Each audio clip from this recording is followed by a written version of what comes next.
¿Qué tal? Buenas tardes a todos, buenas tardes Marcelo, buenas tardes Napoleón, buenas tardes a 165 personas que están ahí en todo lo largo de Latinoamérica. Un placer saludarlos. Y es un placer para mí presentar a Napoleón, que hoy nos va a contar, nos va a hablar sobre la segunda dimensión de la fermentación. Perdón, la primera dimensión, le quedé leyendo. La primera dimensión de la fermentación. Napoleón es ingeniero en bioquímica en la Universidad del Centro del Mundo en Culiacán. Además tiene una maestría, además tiene una especialización en microbiología en la Universidad de Ciencias Exactas en Guadalajara y trabajó unos años en producción de bioetanol y desde 2010 forma parte del equipo de Fermentis como referente de ventas para el norte de Latinoamérica y luego para México, Centroamérica y el norte de Sudamérica. Así que los dejo con él, hagan todas las preguntas que quieran. La mecánica vamos a hacerlas así, ya la pandemia nos ha dado un ejercicio con el uso de las plataformas online, pero vamos a hacer así. Las preguntas que hagan específicamente al tema que Napoleón esté presentando, yo las voy a ir juntando y se las vamos a hacer en algún momento que tengamos un hueco, y las que podamos dejar un poquito más hacia el final las vamos a contestar todas juntas hacia el final. Así que no se priven de hacer preguntas. Patrick, un saludo. Natividad, un saludo. Patrick me pregunta si se me va a cortar la conexión. Espero que no. Diego pregunta si quedan grabadas las charlas por ahora. Las charlas quedan grabadas por ahora, no hemos decidido en qué plataforma las subimos. Cuando sepamos, las subimos todas juntas, no hay problema. Deberían poder bajar los slides, la presentación en un PDF. En algún momento les va a llegar un mail indicando cómo hacerlo. Alguien dice que no pudo bajarla, ahora voy a fijarme por qué. Mientras tanto, lo escuchamos a Napoleón. Los dejo tranquilos. Muchas gracias, Diego. Muchas gracias, Marcelo. Y aunque se ría Diego, saludos desde Culiacán, Sinaloa, México, faro del mundo. Buenas tardes. Pues esperando que... Salud. Por ahí tengo mis amigos también. Esperando que la estén pasando lo mejor posible durante esta cuarentena. La verdad que es un gusto de ahora la herramienta que tenemos poder interactuar con ustedes. Y cuando me tocó ver la lista de la gente que se había inscrito, da mucho gusto ver gente conocida, gente que me ha topado en el camino y que a través de una cerveza hemos compartido conocimiento y compartido buenos momentos. Entonces es un poquito de nostalgia por no poder estar frente a frente, pero esperemos volver a ese ritmo pronto. Como decía Marcelo, a mí me toca hablar de la que es la primera dimensión, y en realidad lo que quiere decir esto es enfocarnos específicamente en las levaduras, en la fermentación, y tratar de alguna manera de aislar los factores externos para el análisis. Decía Marcelo en un inicio que la levadura pues ha sido considerada como algo místico desde el inicio de la bebida, y poco a poco con la evolución de la investigación y del conocimiento hemos sabido un poco más, a pesar de que hoy en día se conocen casi completamente en algunos casos el genoma del microorganismo. Todavía falta mucho por conocer exactamente cuáles son las aplicaciones o los alcances de este tipo de organismos.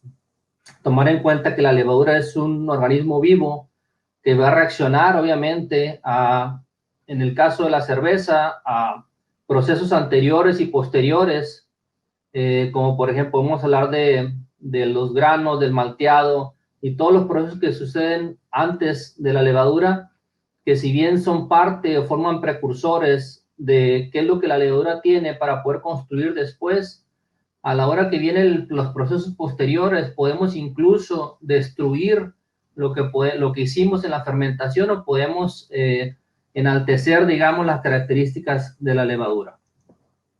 sigue siendo hoy en día, digamos, una caja negra un poquito más moviéndose, dice Marcelo, hacia una caja gris, y esperamos que poco a poco, digamos, con los estudios que se hacen hoy en día enfocados a las bebidas fermentadas, en el caso de Fermentis, podamos tener cada vez más idea de exactamente hacia dónde va esto, sin quitarle la magia de la creatividad y de la sorpresa a la hora de usar este tipo de productos.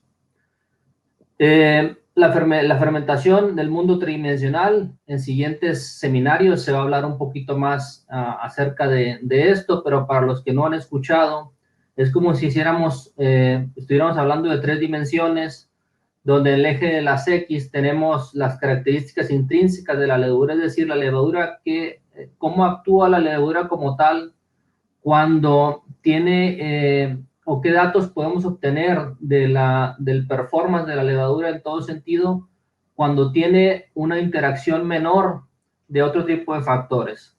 En el eje de la Y podríamos poner, por ejemplo, los factores físico-químicos que afectan de alguna manera el proceso, como la temperatura, el pH, la cantidad y calidad de nitrógeno, la presión osmótica. Y en el eje de las zetas, en el eje tridimensional, la interacción con otro tipo de materias primas, como pueden ser los lúpulos o pueden ser las distintas maltas. Hablando de todos los productos que hay, en el caso de Fermentis, esta es una diapositiva que es un poquito actualizada desde la última vez probablemente que la vieron, donde tenemos todos los productos de Fermentis que actualmente tenemos, y con mucho gusto me atrevo a decir que esto va a ir evolucionando de una manera muy favorable para ustedes y para nosotros. Tenemos las 3 lager, típicas 3 lager que hemos tenido, pues las SAF Ale, que son nuestras cepas Ale, tenemos por ahí la 134, que es la Ale belga, por ejemplo. Me brinco la HA18 para hablar un poquito más adelante. Tenemos 05, que es la Ale americana, S04, que es la Ale inglesa, K97, que es la Ale alemana, la S33, que es una Belgian Ale multipropósito, W06, que es una para hacer cervezas de trigo alemanas, B256, que llamamos en el pasado la levadura de abadía o trapista, y tenemos la T58, que es una levadura belga bastante aromática. Siguiendo para el lado derecho tenemos nuestra primer bacteria, que es la SAF Sour LP652, y luego tenemos la nueva categoría de levadura de cerveza, que es la SAF Brew, que de hecho el nombre lo retomamos. Algunos de ustedes que tienen tiempo usando nuestros productos, les tocó esta marca en el pasado, y hoy la recuperamos para agrupar los productos que son una solución de fermentación o cepas, digamos, diferentes a las Saccharomyces. Saccharomyces cerevisiae. Entonces tenemos la HA18, que es una cepa que es una mezcla HA18 y DA16, son un blend entre una enzima y una levadura con características específicas para una solución. La HA18 es para hacer levaduras de alto grado alcohólico, DA16 es una levadura seca y aromática, que fue diseñada pensando que podría usarse en las cervezas estilo Brut IPA, favoreciendo que los lúpulos salgan enfrente, teniendo una gran capacidad de atenuación, de dejar muy seca la cerveza y poder alcanzar un grado alcohólico de hasta 16% en caso que sea necesario. Y la LA01 es nuestra cepa para hacer cervezas bajas en alcohol. En la parte de abajo tenemos la SAF Ale F2, que es la levadura para carbonatación. Napoleón, mande. ¿Quieres usar el pointer ahí en la barra? Tienes una flechita que si la presionas te permite usar un puntero. ¿Lo encontraste? ¿Listo? Perfecto. Sí. Tenemos en total entonces por lo pronto 15 levaduras activas secas, una bacteria que es el SAF Sour LP652, que vamos a hablar un poquito más adelante, una ayuda de fermentación, que es el SpringFerm BR2. Esto se los explico rápidamente porque no lo vamos a tocar en esta presentación, que es un nutriente a base de minerales, de zinc y manganeso, que ayudan a aumentar la viabilidad en levadura recuperada, o sirve de nutriente para cervezas de alto grado alcohólico. Y el Spring Blanch, que es un derivado de levadura, un producto funcional que nos ayuda para mejorar la estabilidad de la turbidez de las cervezas que tienen que ser turbias por un tiempo determinado. ¿Cómo utiliza la levadura los azúcares?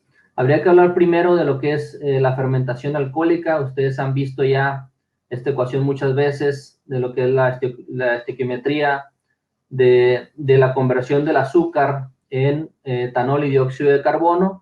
Normalmente podríamos decir de que cada molécula de azúcar, hablando de azúcares simples como la glucosa y la fructosa, el 51% se hace etanol y el 49% se produce en CO2. Sin embargo, no es difícil, por ejemplo, poder ver la producción de cerveza como un modelo matemático, ya que suceden muchísimas otras cosas que afectan sobre todo la calidad de la bebida. Entonces, enfoquémonos siempre en que hay que tener en cuenta cierto tipo de parámetros, pero al final del día nos aporta mucho la parte sensorial y la parte de empezar a jugar con todo este tipo de valores. Similar a lo que se hizo en la explicación del seminario número 1 que dio Diego, donde a través de una serie de pruebas se determinó, digamos, la robustez de las cepas para poder usarlas de manera directa en el mosto, así como conocer el tiempo de almacenamiento y la robustez en general. Son determinaciones que se hacen con parámetros buscando fortalecer obtención de los mejores resultados en ese momento, ya que no hacemos una cerveza como tal para poder analizarla, sino que ponemos parámetros tratando de buscar un screening amplio para poder tener la mayor información posible. Entonces, en este caso, las pruebas que estamos haciendo para poder determinar lo que es la línea base de la fermentación y poder cómo se comportan las levaduras, tenemos que idear un formato estándar y poder tener información para poder comparar unas cepas con otras. En este caso, si ustedes ven, por ejemplo, tenemos densidades de 13.5, 18 plato para las levaduras en general. No muchas cervezas, digamos, se hacen a 18 platos, sin embargo, esto lo hacemos para poder tener la mayor cantidad de información en rangos amplios de estudio. Para las soluciones de fermentación, se fijan, probamos 25 y 30 platos, que es bastante alto para una cerveza típica. Y en cambio, en cuanto a la temperatura, probamos 12 grados centígrados para las lagers por 48 horas y luego incrementamos a 14 grados centígrados por el resto del tiempo de fermentación. Y para las 6 probamos temperaturas desde 20 hasta los 30 grados centígrados. Entonces, en un mosto típico cervecero, obviamente tenemos diferentes tipos de azúcares y la asimilación de los azúcares podría darse de la siguiente manera. Primero, lo que hace la levadura es comerse los azúcares más simples, ya que representan un gasto energético menor, es decir, la glucosa y la fructosa irían primero, y es por eso que ven esas pendientes de disminución más rápidas que de los otros azúcares. En este caso aquí tenemos la maltosa, tenemos fructosa en este caso, glucosa y fructosa en este caso, y la maltosa lo que está pasando es que está habiendo una conversión inmediata hacia la glucosa, y la glucosa está siendo internada dentro de la célula. Tener en cuenta que los azúcares disacáridos o trisacáridos o polisacáridos tienen que primero ser hidrolizados en la membrana de la levadura para poder ser internados a la levadura y que los pueda consumir. A veces tenemos unas levaduras, por ejemplo, que presumimos que tienen un alto consumo de azúcares, pero en presencia de diferentes proporciones de azúcares complejos, la levadura se puede, digamos, puedes tener una fermentación detenida por tener una alta cantidad de azúcares complejos, a pesar de que la levadura puede consumir azúcares simples de una manera muy fácil. Entonces, hay una relación, hay mucha información. De hecho, en el pasado teníamos unas tablas donde poníamos exactamente a una gravedad inicial específica cómo la levadura iba consumiendo cada tipo de azúcares. Y nos dimos cuenta, por ejemplo, que la robustez de una levadura para consumir cierta proporción de azúcares distintos cambia cuando yo hago una maceración distinta y que esa proporción de azúcares cambia. Entonces, tenemos que se consumen rápidamente los azúcares simples primero, lo que es glucosa y fructosa, luego viene la maltosa, luego vendría la maltotriosa y las dextrinas son prácticamente dejadas así como están. Los azúcares, hablando de los azúcares que quedan, digamos, ¿cómo puedo comparar yo las cepas que tenemos? Vemos aquí cómo se representan lo que es glucosa y maltosa, que es DP1 y DP2, con el color de las barras amarillas. Luego tenemos maltotriosa, con el color guinda. Y luego tenemos DP4 y DP7 en el color naranja. Entonces, este es el perfil de azúcares residuales que yo tendría con las levaduras de fermentis en las condiciones determinadas que les comentamos al inicio.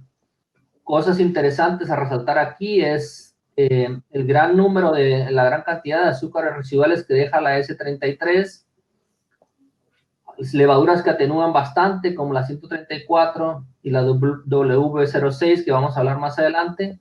Y aquí tenemos la HA18 que genera menos azúcares residuales y algo muy parejo entre las tres cepas lager. El Napo, una cosita. Cal Montoya nos pregunta, supongo que debe ser la slide anterior o el anterior, 2 para atrás, entiendo. Pregunta, ¿a qué se refiere con solución de levadura? ¿Qué es solución de levadura? Dice. No, dice soluciones de fermentación. ¿Puede ser? Por ahí se refería, ¿sabes a qué? Sí, a soluciones de fermentación. Ok, soluciones de fermentación. Para nosotros es las levaduras que tienen una enzima, que es una mezcla, es un blend de una levadura y una enzima. A eso nos referimos con soluciones de fermentación. Ok.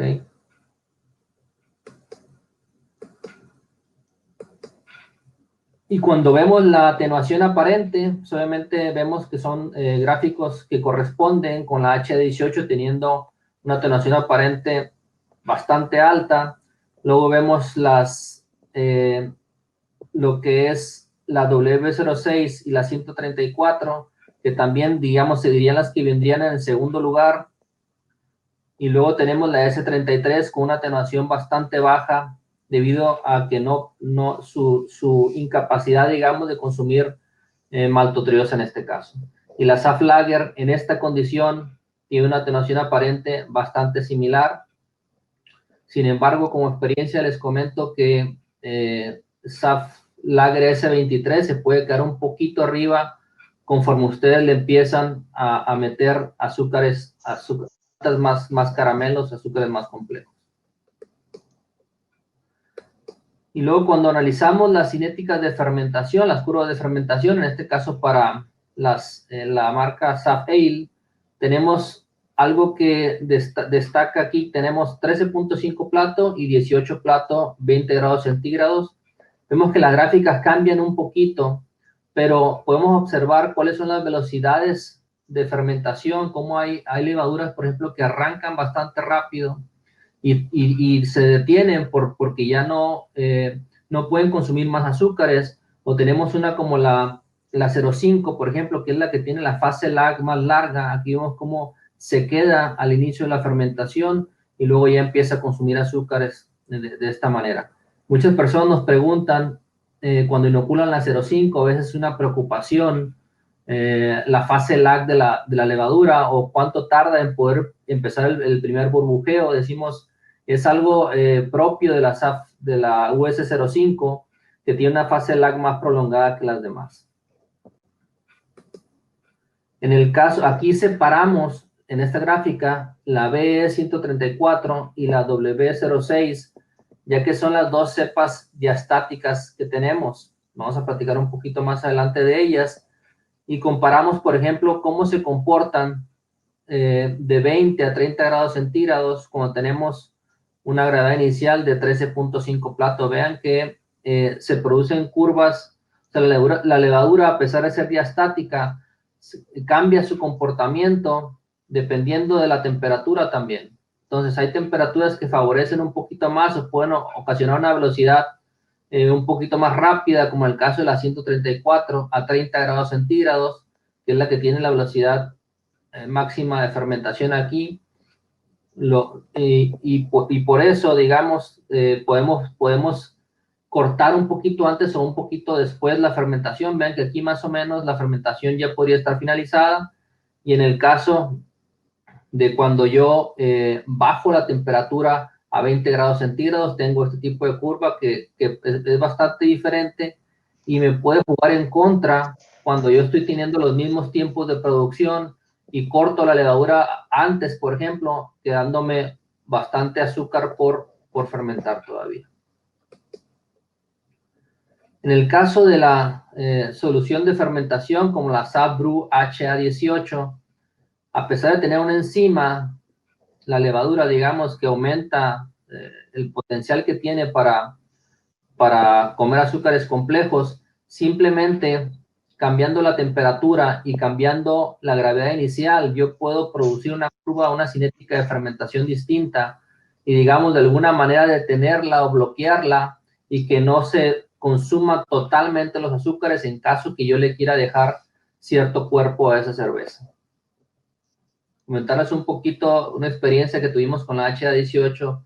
Se hizo en Estados Unidos una cerveza de hasta 20% de alcohol. Entonces, es una levadura que es bastante robusta.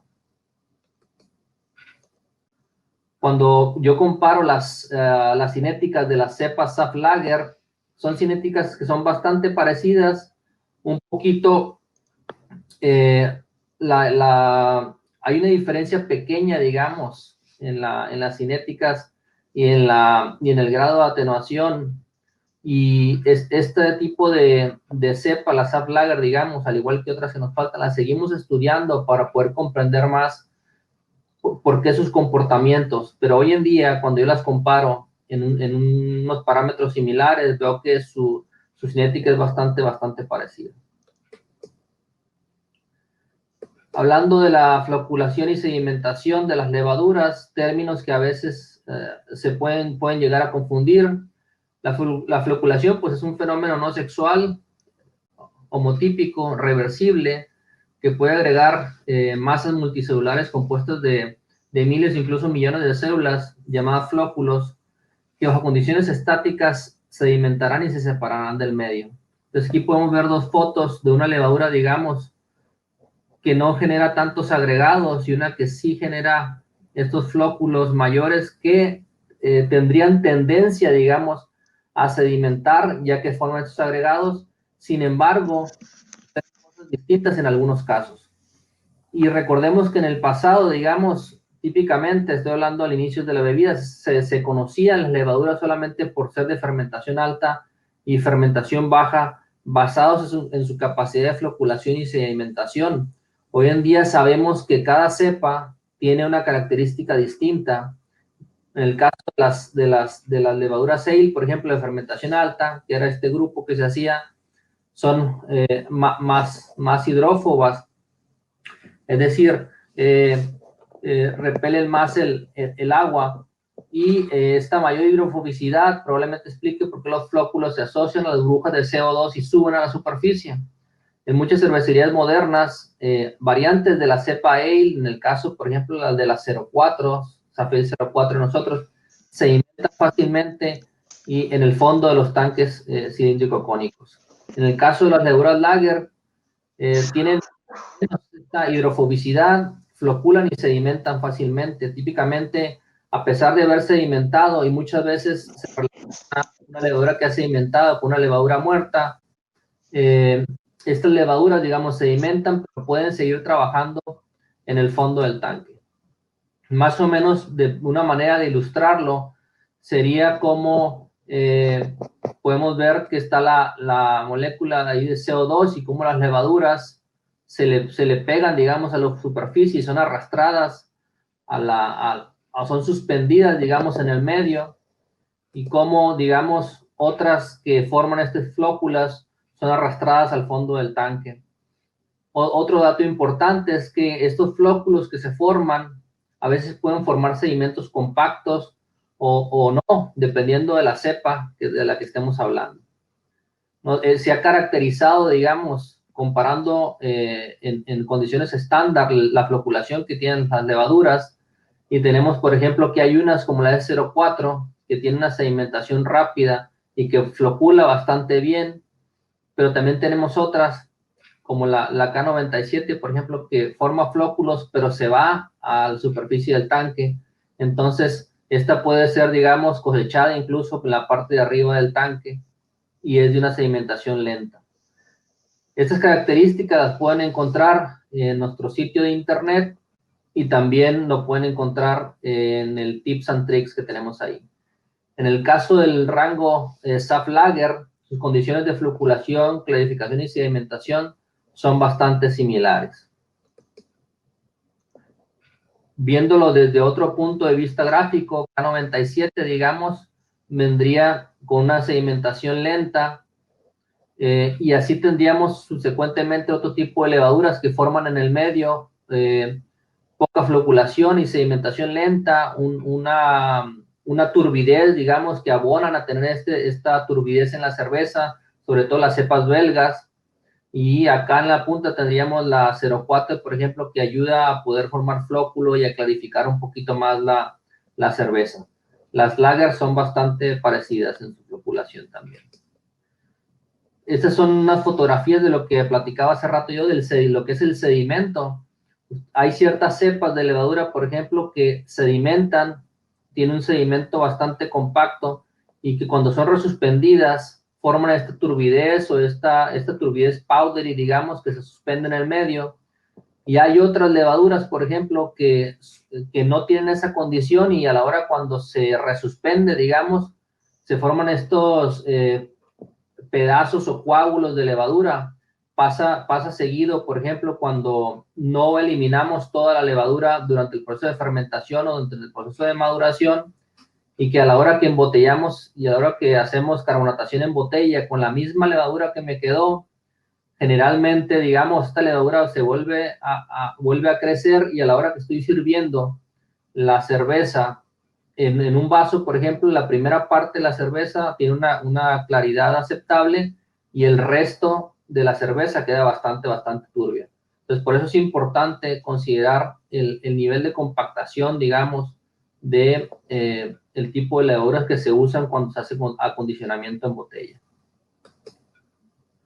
Respecto a la tolerancia al alcohol, tengan en cuenta que este tipo de pruebas también se hacen en laboratorio.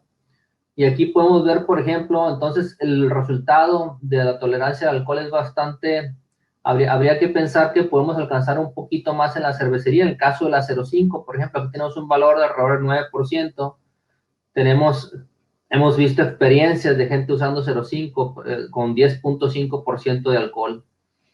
La gráfica, esta es una gráfica actualizada donde tenemos, por ejemplo, la tolerancia al alcohol. Vemos como HA18 tiene una tolerancia al alcohol de hasta 18%, 20% en algunos casos. Aquí pondríamos, por ejemplo, no está, pero si en el próximo actualización vamos a poner la DA16, más o menos tiene 16% de tolerancia al alcohol.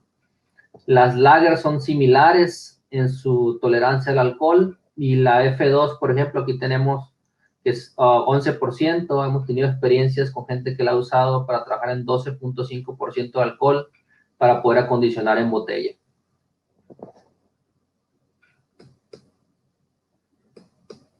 Los ésteres es otro parámetro, digamos, que analizamos o que es importante poner en la mesa para poder comparar las cepas de levadura y que ustedes tengan más herramientas para seleccionar la cepa que van a usar.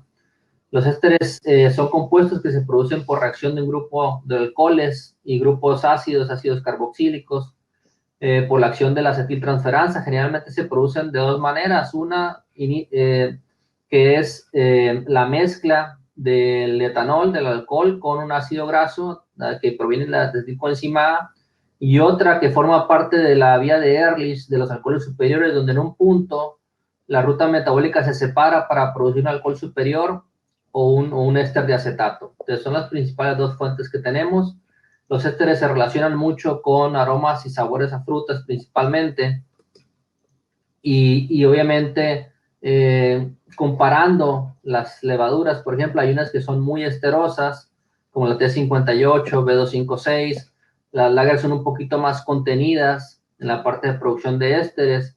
El éster, por ejemplo, que principalmente se produce, isoamilacetato, que viene muy relacionado con alcohol isoamílico, tilexanoato, que también es interesante, etilacetato, que son los principales ésteres. Entonces, es importante poder considerar cuál es la línea base o qué referencia tengo yo comparando una levadura con otra respecto a su producción de ésteres. O algo que comentarle también sobre los ésteres es que es así como es dependiente de cada cepa, también es importante considerar que la temperatura, el pH, la cantidad y calidad de nitrógeno puede afectar la producción de ésteres en la fermentación. Adicional a los estudios que ya les comenté antes, hicimos para completar y poder conocer la diversidad de los sabores de las levaduras, o más pruebas, un mosto 15 platos, 100% de malta, amargor 25 EBU, tratando de que fuera de extracto que no interfiriera tanto la parte de los lúpulos, 50 gramos por hectolitro, 23 grados centígrados, presión atmosférica. Y si fijan, estos datos, por ejemplo, a veces no se relacionan tanto con la producción de cerveza, sino más para conseguir datos de referencia para poder crear comparativos entre las levaduras.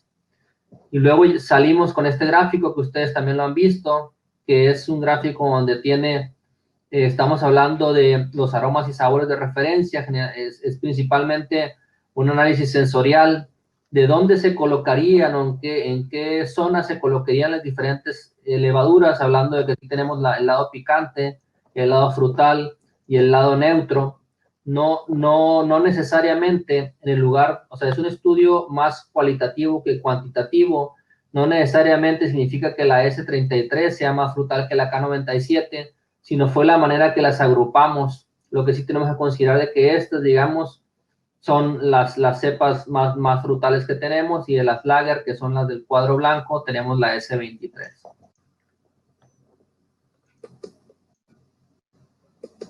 Platicarles también que analizamos mucho el carácter post-positivo, post-negativo. Es una cuestión de que analizamos de inicio para poder, digamos, darle más fuerza a la caracterización de las levaduras, entendiendo que post es phenolic of flavor, es una expresión que viene desde el punto de vista de los genes de la levadura. Las cepas positivas tienen una enzima que descarboxila los ácidos fenólicos del mosto de cerveza, como el ácido ferúlico y el ácido cinámico, produciendo compuestos con impacto de sabor como el 4-vinil guayacol, estireno, respectivamente. Estos sabores típicos se reconocen como el clavo de olor, especiado o medicinales, y dependiendo de la concentración, pueden tener un carácter más picante o pueden darle cierta complejidad a algunas cervezas belgas sin que sea muy fuerte, digamos, y en cervezas de trigo. Puede ser extremadamente indeseable en otros tipos de cerveza, y ahí se caracteriza más como unos flavor en cervezas que no deben de tener ese tipo de aromas. Hablarles un poquito que si bien los precursores como el ácido ferúlico se pueden encontrar en los granos, en todos los granos, si bien se habla de recetas típicas del uso de trigo para poder aumentar la cantidad de ácido ferúlico que viene, y hacer los descansos de ácido ferúlico a 45, 50 grados centígrados por una media hora para poder aumentar o para poder exponer más este precursor y poder producir, aquí tenemos la descarboxilación, el 4-vinil guayacol en este caso. También es muy importante conocer dentro de nuestras levaduras qué cepas son diastáticas de nuestro portafolio. En un principio surgió mucho el debate si sacar una cepa diastática o no, por todos los cuestionamientos que existen en la industria respecto a la posible contaminación de la cervecería con una cepa diastática. Nosotros creo que la encaramos de una manera distinta, pensando que entre más información le podemos dar al cliente, le va a tener herramientas como para tener un control seguro en su cervecería. Bueno, las cepas diastáticas, que en realidad mucha gente menciona el nombre Saccharomyces diastaticus, pero en realidad es Saccharomyces cerevisiae, variedad diastaticus. Fue aislada por primera vez en 1952 por su habilidad de fermentar almidón y dextrina. Produce una enzima glucoamilasa que en el almidón corta uniones alfa 1,4 principalmente y uniones alfa 1,6. Y está muy relacionada con la parte genética, como les comenté. Esta Saccharomyces cerevisiae expresa la enzima y la excreta al medio y permite el uso de glucógeno durante la esporulación. Las cepas diastáticas contienen un grupo de genes que expresan esta glucoamilasa al medio extracelular para que pueda degradar almidón, dextrinas y consumir azúcares simples y utilizarlos como fuente de energía. Aquí pueden ver, por ejemplo, estos son los enlaces alfa 1,4 y alfa 1,6. Importante mencionar que algunas glucoamilasas pueden tener actividad después de la separación de la levadura. Entonces, muchas veces, incluso a la hora de separar la levadura, quedan estas enzimas en el medio, pueden seguir cortando azúcares y si tenemos alguna levadura salvaje, una contaminación posterior, puede seguir fermentando el medio. Entonces, no todas las levaduras tienen este grupo de genes y la actividad diastática también puede no estar presente entre cepas que sí, los que sí tienen estos genes. Tener en cuenta que las cepas diastáticas en general son salvajes. Y en el caso de Fermentis, tenemos dos cepas, como la W06, que es una cepa de Weihenstephan, y la Safale B134, que fue aislada, seleccionada específicamente para tener una referencia a una cerveza tipo Saison. Ambas, en general, son cepas belgas, en este caso no siempre. La W06 es una cepa alemana, pero sí tienen el carácter POF y son cepas de alta atenuación. A pesar de que las dos sean diastáticas, si recuerdan un poquito atrás, la W06 tiene menor atenuación, es decir, no por ser una cepa diastática va a atenuar todo hasta el final. Tienen sus rangos de atenuación y es bueno considerar, por ejemplo, que una herramienta para poder controlar o tener un manejo correcto de una cepa diastática es dejar que la levadura fermente en sus mejores condiciones, que digamos libere todas las enzimas que va a liberar. Esto es trabajarla a una temperatura, un rango alto, para que digamos agote toda la cantidad de azúcares que va a agotar, luego dejar hacer un reposo de unos 2 o 3 días para que repita el grado y luego empezar a hacer la remoción de la levadura por un racking y luego una maderación. También hay que considerar, por ejemplo, que a la hora de si se va a hacer una carbonatación, se pueden tomar controles como por ejemplo con carbonatar un poquito menos en caso de que yo tenga algún problema en alguna contaminación o que no haya quedado que la levadura haya quedado activa todavía ahí. Tener en cuenta que nos puede ocasionar el gushing o envases explosivos, por lo cual se convierte en un tema también de seguridad. En el caso personal, como cervecero casero, les comento que es una de mis cepas preferidas, la he usado muchísimas veces y nunca he tenido ningún problema de que me explote una botella o tenga sobrecarbonatación, porque trato de jugar siempre con calcular la carbonatación un poquito menos, pero siempre quedan bien carbonatadas las cervezas. Hablando de toda la gama de fermentos, les puedo decir que la levadura, la Safale F2, que es una levadura que por ahí no han tenido oportunidad de usarlas todos, es una levadura que fermenta azúcares simples solamente, y teniendo en consideración de que la conversión, digamos, de sacarosa a CO2 se puede calcular dividiendo entre 2, es decir, si yo tengo 10 gramos por litro de sacarosa, esto potencialmente me podría producir 10 gramos por litro de CO2, y luego yo hago la conversión de gramos por litro de CO2 multiplicándolo por 0.51 aproximadamente para conocer los volúmenes de CO2 que es generalmente el valor con el que trabajan los cerveceros. Es una levadura que trabaja bastante bien entre 15 y 25 grados centígrados y es muy recomendable hidratar antes de usar. En este caso, ¿por qué? Porque así, si yo voy a condicionar en botella y yo hidrato, por ejemplo, yo voy a favorecer una transferencia de masa para la hora que la mezclo con la cerveza verde y después embotello, puede hacer una mezcla mucho más homogénea y que la levadura, digamos, se reparta entre toda la solución. Y antes, por los que la habían usado, digamos, cuando recién sacamos este producto, nosotros decíamos que era una cepa que se usaba en un pitch de 2 a 7 gramos por hectolitro. Con el paso del tiempo, y siguiendo investigando los productos, nos dimos cuenta que había un efecto entre la cantidad de alcohol presente en el medio y también la cantidad de CO2. Entonces, por eso actualizamos esta tabla donde tenemos, por ejemplo, la cantidad de alcohol que yo estoy esperando tener en mi cerveza y la cantidad de CO2 que yo estoy intentando tener también en mi cerveza. Entonces, estos serían los rangos del pitch que yo debería considerar para mi cerveza. Es decir, si yo estoy intentando 1.5 gramos por litro de CO2 para 8 gramos por litro de alcohol, yo tendría que estar pitcheando 7 gramos por hectolitro de levadura. ¿Ok? El otro producto interesante para platicarles es la levadura de baja en alcohol, la SAF Ale LA01, que es una Saccharomyces cerevisiae, variedad Chevalieri. Es una levadura distinta, digamos, que está, de hecho, aquí no está actualizado, es SAF Brew, ya está SAF Brew LA01. Es una cepa que es maltosa negativa, es decir, solamente tiene un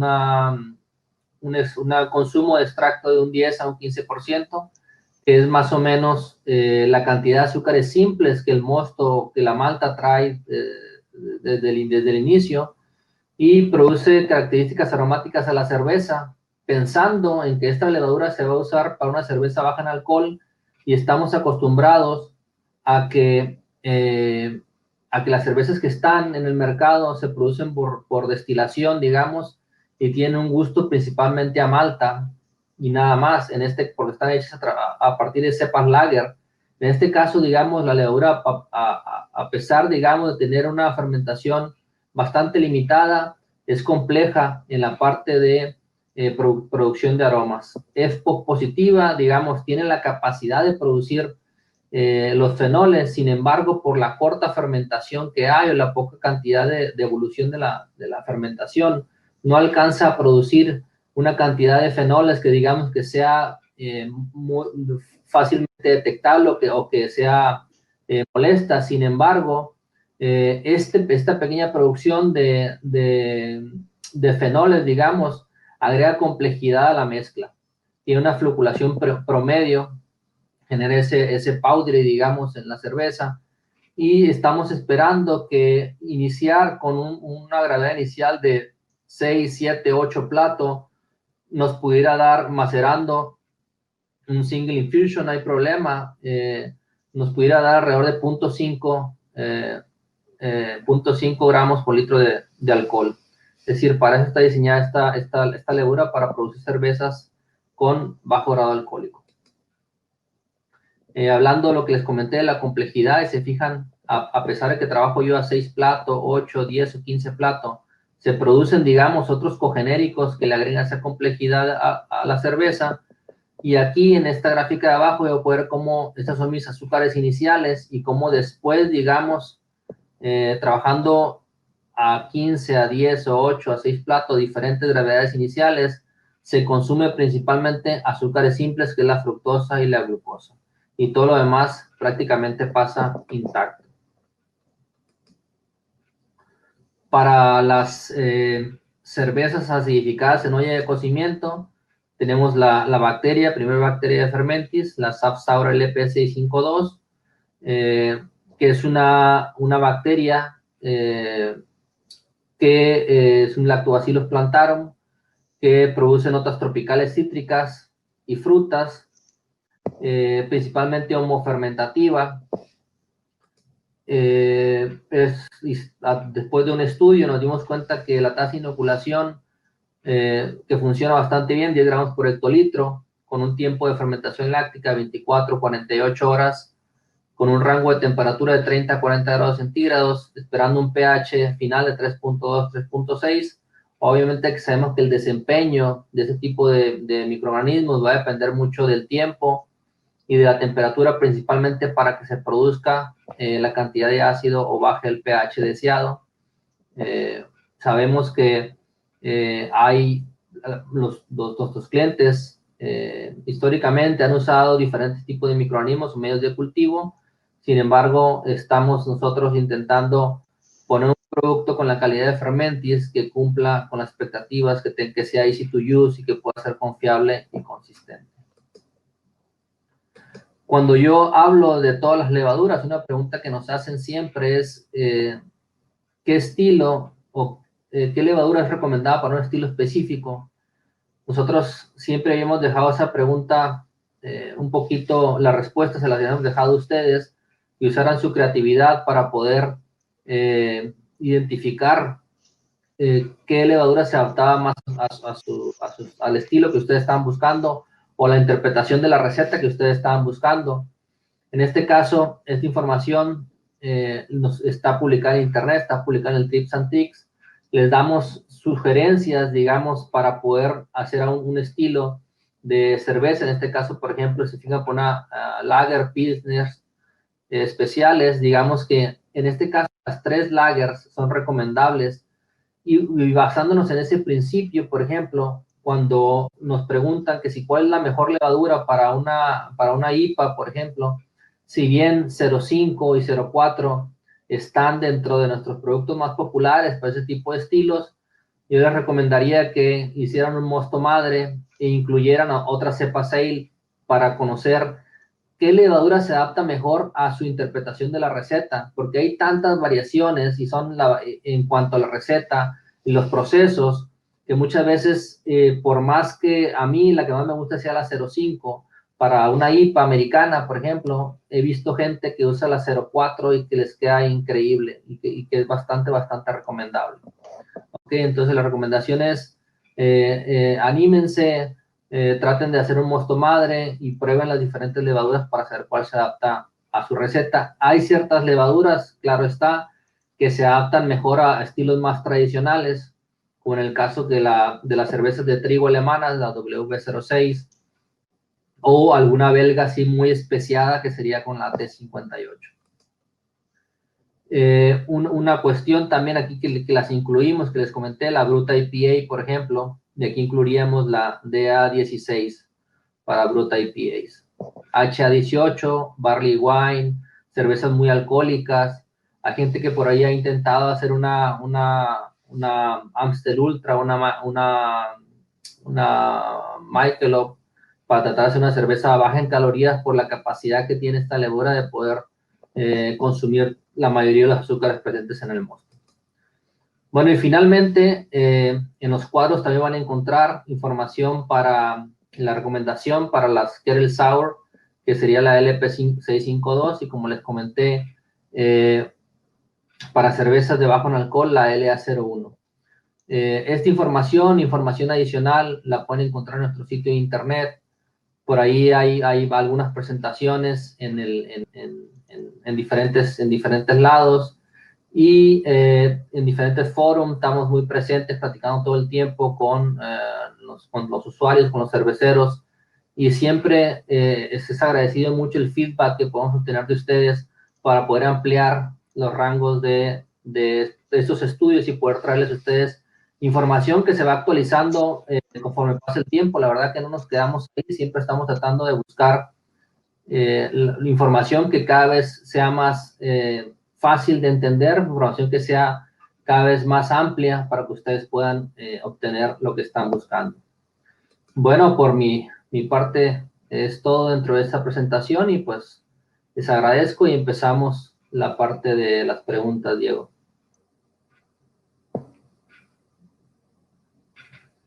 Voy a...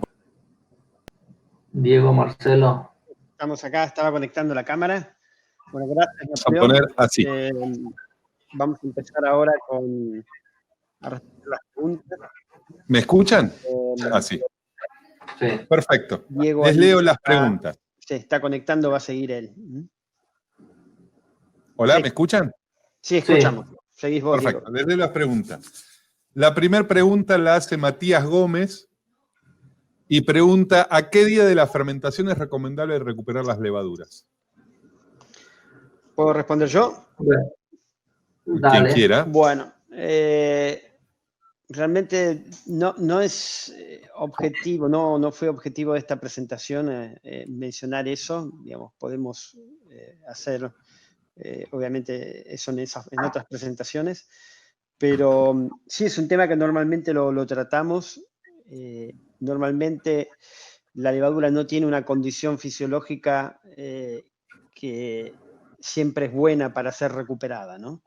Es muy difícil hablar de días, porque depende básicamente del momento fisiológico, del estado fisiológico de la levadura. El criterio es el siguiente: si podemos desglosar la fermentación en etapas, tenemos una primera parte que es la fermentación propiamente dicha, es la etapa donde vemos actividad, donde hay activa conversión, producción de etanol y dióxido de carbono, aparte de aromas. Cuando termina esa fase, entramos en una etapa donde la levadura va a estar haciendo un trabajo más sigiloso, por ejemplo, reducción de diacetilo, podemos decir que es el descanso de diacetilo, está activa todavía realizando algunos cambios en el producto que están asociados más con la maduración de la cerveza. Posteriormente entramos en una etapa donde normalmente descendemos la temperatura, lo que en inglés se llama crash cool. Es una etapa que puede estar, algunas cervecerías lo hacen en un día, algunas lo hacen en tres días, es en forma, es un proceso que cada uno lo lleva adelante de la forma que le parece mejor en la cervecería. Cada cervecería trabaja en forma diferente. En esa etapa es donde la levadura se cosecha normalmente en el fondo de los tanques, sedimenta en el fondo de los tanques y viene la parte de la cosecha. Cuando ya la levadura está a 4 grados en el fondo de los tanques, está sedimentada y ya es una crema, es el momento ideal para utilizarla. Y normalmente por un periodo de 4 o 5 días es el momento ideal. Esa es la ventana de uso de la levadura. Por lo tanto, para recuperar levadura, lo que normalmente uno hace es tener que tener una producción regular. De nada sirve producir un batch hoy y dentro de un mes volver a producir si es que pretendo recuperar levadura, digamos. Siempre yo tengo que solapar las tandas de producción, los batches de producción, para poder recuperar levadura en esa ventana que es la adecuada, ¿no?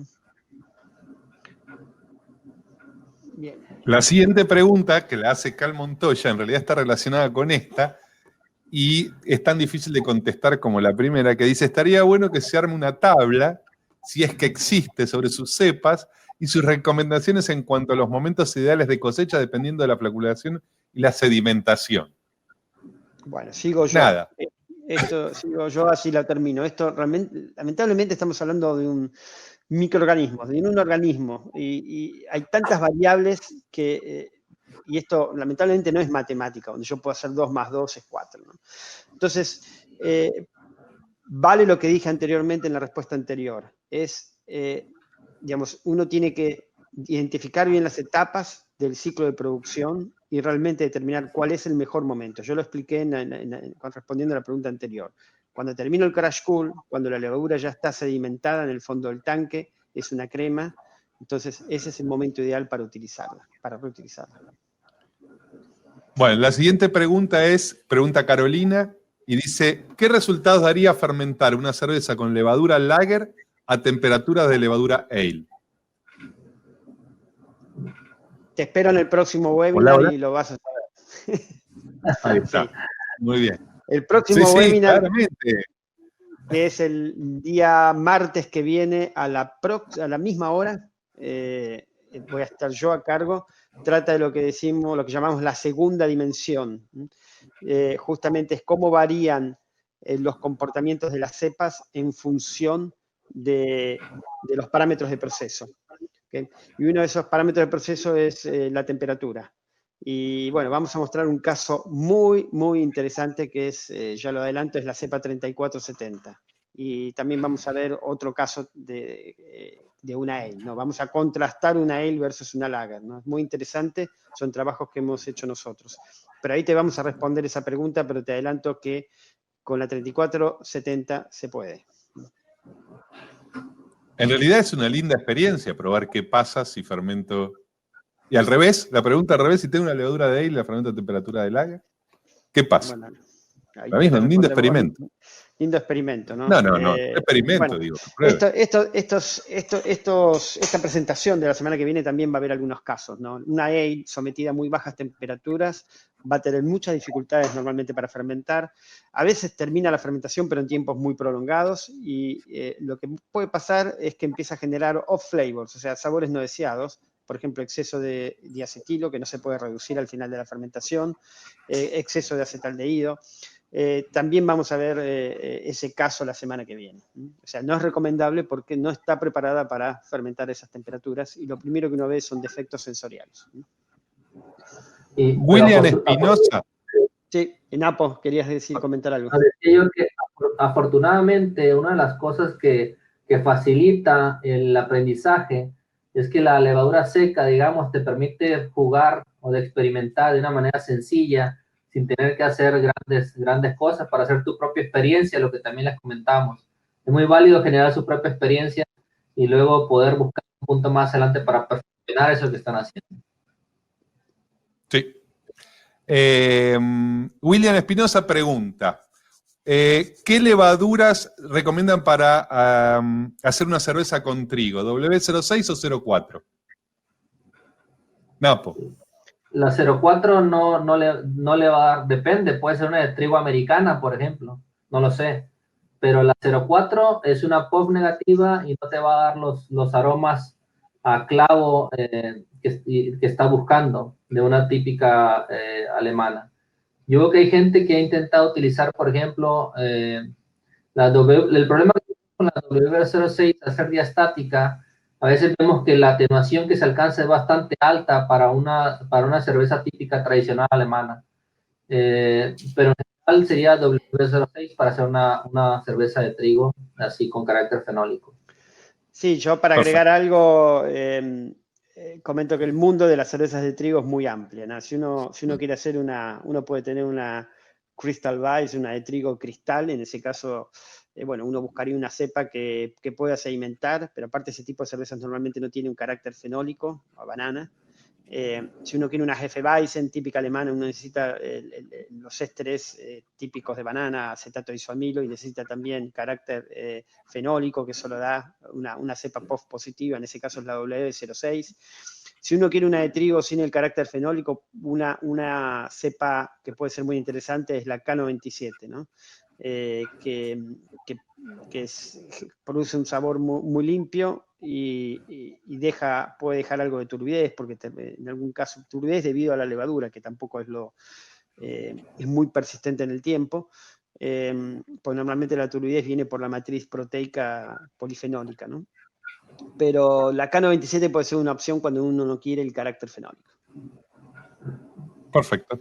Renato pregunta, hace una consulta, dice que si fermenta con 134 y después quiere refermentar con F2, o refermentar en realidad en botella, ¿debe pensar en producir menos carbonatación para evitar el gushing? ¿El gushing? ¿Se entiende la pregunta? Sí. En ese caso, por ejemplo, hay que entender que la carbonatación se va a dar con el prime sugar que yo le agregue. Entonces, la idea es regular ese prime sugar para no producir una sobrecarbonatación. Entonces, yo fermentaría con B134 al tope alto de la temperatura, que es 28 a 30 grados centígrados. Esto va a fermentar alrededor de una semana y media. Luego dejar por ahí 3 días más a esa temperatura, o que suba si va a subir más. Tratando de hacer una lectura por día de la gravedad. Una vez que ya no siga bajando la gravedad, hago el primer transvase y luego después hago el cold crash por unos 3-4 días, y luego después haría lo que es la cerveza verde, haría el prime sugar, hago la solución, agrego la F2 diluida, considerando que, digamos, ajustando un poquito hacia abajo el prime sugar para no tener una sobrecarbonatación en caso de carbonate un poquito más. Sí, ahí Pero lo la que idea dice sería Napo es entonces muy... tener una buena fermentación, perdón, tener una buena fermentación para evitar problemas de gauge, ¿sí? O sea, dejar que termine la fermentación. Dejar que termine la fermentación, sí. Sí, ahí el tema es no dejar azúcares residuales. La 134, recuerden, es diastásica, va a liberar una enzima que es la glucoamilasa, que va también a degradar azúcares que normalmente no se fermentan, no se degradan y no se fermentan en una cerveza normal. Por lo tanto, no van a quedar azúcares residuales. Para eso hay que terminar bien la fermentación, como con las recomendaciones que pasó Napoleón. Es muy importante lo que él mencionó. Por lo tanto, yo lo que voy a recarbonatar es una cerveza que no tiene azúcares residuales. Y la recarbonatación que va a tomar en la botella solo dependerá del priming sugar que le agrego. ¿Okay? Que en ese caso siempre se recomienda dextrosa, que es 100% fermentable. Digamos que le estoy agregando una fuerte azúcar que, y ahí sí va a ser bien matemático. Si le agrego 10 gramos de azúcar, va a producir 5 gramos por litro de CO2, sumados a los que ya viene con la cerveza, ¿no? Entonces es muy importante eso, fermenten todo con la 134 y luego cuando van a la recarbonatación solamente con dextrosa y como priming sugar. Perfecto. Alfonso pregunta, y hay unas cuantas preguntas ahí que veo dando vuelta. Ya que las levaduras son secas, ¿es necesario hacer un starter para fermentar? En realidad yo podría ampliar y podría preguntar si es necesario hidratar para fermentar. Y ya que está, contestamos la mitad de las preguntas que están por ahí dando vuelta. Napo. Bueno, con las pruebas que hemos hecho, y de hecho a eso hace referencia nuestro loguito ahí de Easy to Use, significa que las levaduras pueden ser inoculadas directamente sin hidratar y que no tendrían una diferencia significativa al hidratar. Y lo otro es que el starter, digamos, las levaduras están producidas de tal manera para que a inocular el pitch rate de 50, 80 gramos por hectolitro de las 6 y 80, 120 gramos por hectolitro de las lager, ustedes tengan suficiente cantidad de biomasa para acabar la fermentación sin necesidad de hacer un starter. No tenemos información que nos permita poder definir las curvas de crecimiento para cada una de las levaduras, porque las prácticas de hacer starters de cada cervecero son distintas. Entonces sería muy complicado que nosotros dijéramos en tal tiempo tú vas a tener tal cantidad de biomasa, además de que no solamente se propaga la levadura, sino que la levadura seca, al ser un producto industrial, tiene una ligera carga de levaduras ajenas a la que tú estás comprando, digamos que no sabemos cuál es el comportamiento que puede tener un starter. Voy a agregar otra pregunta que se repite, que ¿es necesario oxigenar antes de utilizar las levaduras secas? ¿Y qué cantidad de oxígeno? Bueno, contesto yo ahora. Sí. En realidad eso es parte de un seminario anterior donde nosotros explicamos cuál es el proceso de producción de la levadura seca. La levadura seca se produce utilizando otra técnica de fermentación a la que usan los cerveceros, ¿no? Es una técnica que es feed batch y siempre se hace en presencia de oxígeno. Es muy largo explicarlo ahora, pero la cuestión es que se trabaja en forma aeróbica, perdón, y la levadura solo se produce biomasa, no se produce alcohol. Pero en esas condiciones, la levadura produce un montón de ácidos grasos que son necesarios para la membrana, insaturados, y también produce mucho ergosterol en condiciones aeróbicas. Eso no se produce durante la fermentación alcohólica en condiciones de anaerobiosis, o sea, sin oxígeno. Pero en nuestras plantas sí. Entonces el producto que ustedes reciben seco ya fue crecido en forma aeróbica y es muy rico en ácidos grasos insaturados y también en ergosterol. Eso hace que en el primer uso de la levadura seca ustedes no necesiten la oxigenación, porque las membranas están realmente llenas de estos compuestos y no hay ningún inconveniente en adicionarlas directamente sin aire u oxígeno. Muy bien, una pregunta para Napo, que no la encuentro, la perdí ahora, que era sobre Venezuela. Perdón. Hay muchas preguntas, ese es el problema. ¿Dónde está? La perdí, ya la voy a encontrar. Bueno, contestemos otra y después ya vamos a llegar ahí. Otra pregunta interesante que se repite es la de la temperatura de fermentación. La idea sería, ¿existe alguna temperatura óptima de fermentación?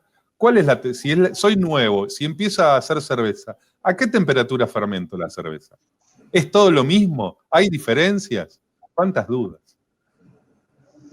Bueno, hablemos primero que la temperatura óptima de fermentación es una cosa y la temperatura óptima para hacer cerveza, ale o lager es otra.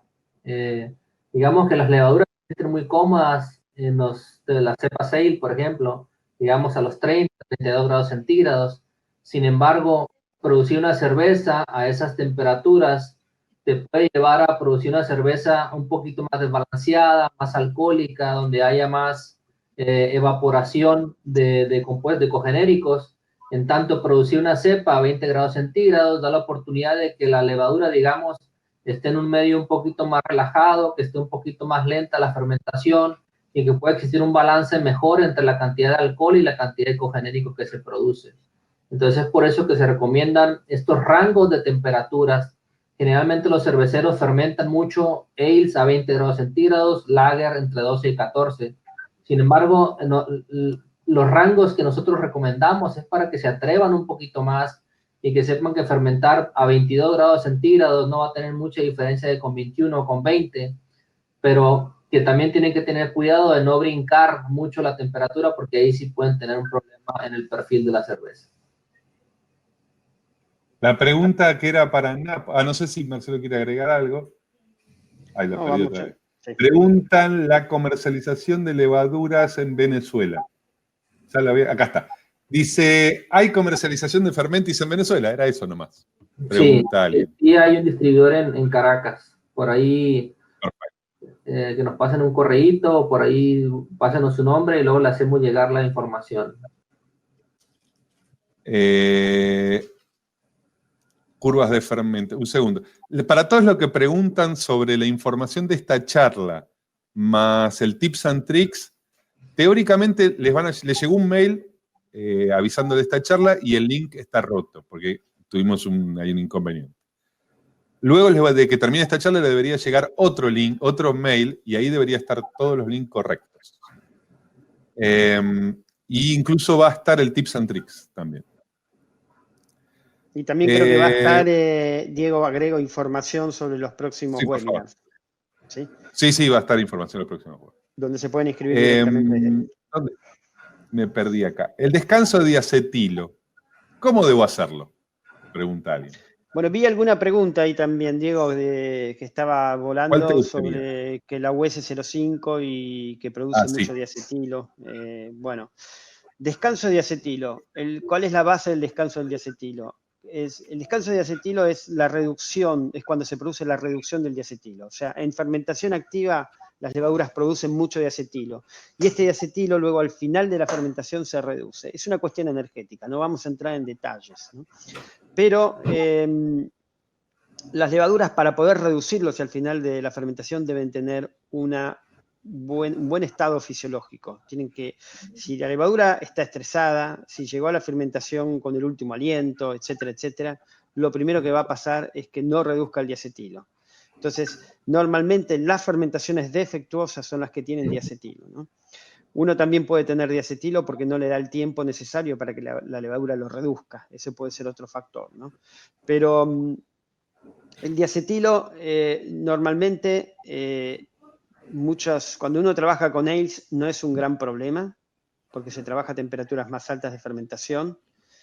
Si la tasa de inoculación fue correcta, si no hubo una subinoculación, no debería haber inconvenientes. Normalmente una receta que funciona es que después de terminada la fermentación, cuando se hace la última lectura, se mantiene a temperatura de fermentación durante 24 o 48 horas para asegurarse de que uno reduzca todo el diacetilo. Con las lagers lo que se hace es, normalmente, cuando pasar más o menos 2/3 de la fermentación, lo que se puede llegar a hacer es aumentar la temperatura, inclusive un poquito antes. Si uno fermenta, por ejemplo, a 14 grados, uno tranquilamente la puede llevar hasta 16, 18 grados, dejando que suba sola, simplemente por su actividad. Lógicamente, con fermentadores muy chicos eso va a ser muy difícil hacerlo, pero con fermentadores grandes puede subir la temperatura por la propia fermentación, y ahí, digamos, uno va a acelerar el proceso de reducción del diacetilo. Eso es una recomendación para las lagers. Recuerden, siempre hacia el final del proceso fermentativo. La reducción no empieza cuando ya no hay actividad metabólica, empieza antes. Por lo tanto, si es necesario aumentar la temperatura, se tiene que hacer antes de que termine la fermentación. Respecto a la US05, había una pregunta, que les quedan muy diacetílicas las cervezas, según lo que tengo entendido. Bueno, ahí hay varios factores que pueden ser. Primero, subinoculación. Si no se está agregando la cantidad de US05 adecuada, eso puede generar un problema. Por otro lado, puede ser que estén bajando la temperatura muy rápidamente y que no le dan tiempo a la cepa que reduzca el diacetilo. O sea, por ahí tendría que estar más tiempo a altas temperaturas. Esos son generalmente los dos problemas más importantes. Recuerden, la fermentación, si bien la gravedad puede ser que no se mueva más cuando termina la fermentación, todavía la levadura tiene que hacer un trabajo extra que tiene que ver con la reducción del diacetilo, también bajan los niveles de acetaldehído, inclusive también de algunos de sulfuros, ¿no? Por lo tanto, es muy importante que haya un descanso a temperatura de fermentación cuando termina ya la fermentación propiamente dicha. Sí. Bueno, a ver, varias preguntas. La primera y otra que se repite mucho es si se puede dejar un paquete abierto. ¿Sí? O si puede usar una parte de un paquete de medio kilo y luego usar otro. Sí. Bueno, la recomendación que nosotros decimos es, una vez el empaque abierto, hay que utilizar esa levadura en los próximos 7 días. Y sin embargo, hay muchos clientes que han logrado que, digamos, toman una parte del paquete de 500 gramos, ponen en una bolsa, cierran al vacío y ponen en el refrigerador. Es una práctica que a muchos cerveceros les ha funcionado. Sin embargo, no tenemos datos como para poder garantizar que esa práctica es la correcta. Entonces, una vez que el usuario decide reempacar, ya el resultado puede ir a cualquier lado según nosotros. Entonces, es difícil poder garantizar que la levadura tenga el mismo performance que su empaque original, principalmente porque con el aire que queda en las bolsas, a la hora que está en el refrigerador, se condensa, genera agua y empieza a perder un poquito de viabilidad, o puede ser un poco de contaminación también. Perfecto, perfecto. Alguien pregunta por la fecha de vencimiento. ¿Cuánto tiempo es recomendable usarla sabiendo que está entre 3 y 1 mes de vencer? Gracias por la respuesta. Napo. Sí. Hicimos un estudio donde parte de la charla anterior, donde se evaluó la robustez de las cepas, la capacidad fermentativa, la vitalidad y la viabilidad. Una vez que, comparando una levadura recién producida con una levadura envejecida a 3 años, y lo que vemos es que hay diferencias en cuanto a la viabilidad, digamos, de las levaduras, pero la vitalidad, la capacidad de la levadura de producir una cerveza permanece casi intacta, produciendo resultados que no son diferentes significativamente. Una vez que la levadura alcanza, digamos, su fecha de consumo preferente, que es aproximadamente, son 3 años después de haberse producido, la levadura empieza a tener un descenso, una diferencia, digamos, entre el poder fermentativo de la cepa original bastante lento, y uno podría comenzar con un poquito más de levadura para tener el mismo efecto que tienes cuando una levadura que está recién producida, en caso que sea necesario. Generalmente una cerveza, digamos, una cerveza de 5% de alcohol va a presentar mucho menos dificultad que hacer un barley wine con una levadura que está envejecida, ¿no? Pero de todas maneras podemos hacer un pitch un poquito mayor y no vamos a tener ningún problema. Perfecto. Bueno, ahí, Da Diego, varias- ahí veo algo también que por ahí termino respecto a oxigenación. Disculpame que te interrumpa. Dale, dale, Ahí dale. dice una discusión entre Luis Cuellar y Iván Cáceres. Luis recomienda oxigenación, es importante siempre. Un amigo no ha estado oxigenando sus cervezas y usando Easy to Use y está teniendo problemas de fermentación. Realmente no es nuestra experiencia. Cuando uno tiene la inoculación adecuada y uno realiza prácticas de fermentaciones adecuadas, la oxigenación no es necesaria. Lo que sí puede estar pasando es que en algunos casos puede haber un retraso porque la levadura por ahí puede tardar un poco más en resuspenderse. Pero, digamos, en general las fermentaciones terminan bien mientras la tasa de inoculación sea la correcta. Iván dice que, bueno, que si se reutiliza levadura es imprescindible oxigenar y agregar nutrientes. Sí, si se utiliza levadura hay que oxigenar. Eso es exactamente así, porque ya la levadura pasó por lo menos por un proceso anaeróbico y necesita recuperar todos sus componentes de membrana. Respecto a los nutrientes, bueno, hay experiencias diferentes. Nosotros vendemos nutrientes, digamos que a mí desde el punto de vista comercial me convendría decir que sí, que conviene, pero bueno, en realidad la malta tiene todos los nutrientes necesarios para que la levadura funcione sin problema. En algunos casos puede haber deficiencias de zinc, pero bueno, es muy discutido eso. Hay cervecerías que agregan nutrientes y otros que no. Todavía no es objeto de debate, ¿no? Muchos inclusive le agregan más que nada por un tema de seguridad y para evitar problemas que por convencimiento de que es estrictamente necesario, ¿no? Alguien, bueno, está bien. No, claro. Me Sí, quedé con alguna de... No, no, podés no. hablar, digo. Sí, sí, ya lo sé. No, no. Alguien preguntaba por las curvas de fermentación y cómo encara el tema. Dicho así, está abierto a debate, digamos. Si alguien quiere decir algo sobre el Creo que tema. mencionaba algo sobre blends también, ¿no? No, ese venía después. Ok. Este era solo la fermentación. A ver, acá. ¿Cómo encaro este tema? Underpitching. A propósito, recomendación. Es un montón de preguntas, no es una sola. ¿Cómo encara el tema de la curva de fermentación? De frente, siempre de frente. Esa una. ¿Qué curvas de fermentación usarían ustedes? En realidad depende de cada cepa, pero bueno, a ver, los dejo a ustedes. Napo, Marcelo, Yo vamos por quisiera, partes.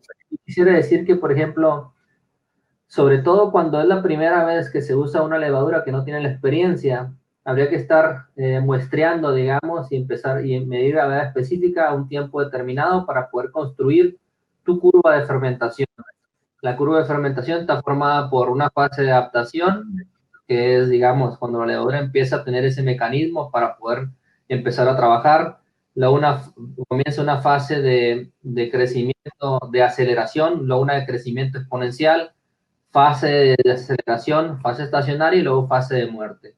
Todas tienen estas partes en mayor o menor grado, pero generalmente los cerveceros, digamos, caseros o que no llevan sus bitácoras de fermentación, que tener una bitácora sería lo más adecuado, lo que sí pueden ver es un inicio y un final, digamos, de actividad de producción de burbuja, de producción de CO2, y luego ahí es cuando típicamente tú puedes empezar a elevar la temperatura para, como decía Marcelo, pasar 24 o 48 horas a 2 o 4 grados centígrados arriba de tu temperatura de fermentación y esperar que el diacetilo se reconvierta. ¿Ok? Entonces va a ser una cuestión a veces sensorial, a veces óptica, tratar de utilizar la mayor cantidad de herramientas que tengas y poder construir, digamos, en tu experiencia, en tu cervecería, en tu receta, cómo se comporta la levadura, pero todas, digamos, van a tener una característica similar. Yo igual, yo sospecho que lo que dice Diego en cuanto a curvas de fermentación es cómo manejar la temperatura, no la curva de crecimiento del microorganismo.